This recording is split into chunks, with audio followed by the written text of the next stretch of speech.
How to set app drawer settings in Android. Hello everyone, this is Sabrina here to help you today. So without any further ado, let's get right into the video.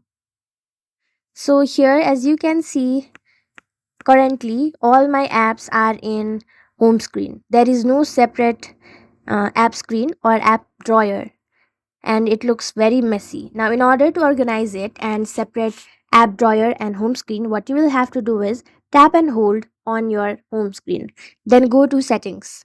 After that, here you will see an option of home screen layout.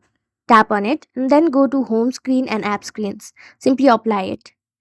Now as you can see, I have separate home screen and app screen. This is my home screen, and when I swipe up, my app screen or app drawer will appear. So that's how you do it.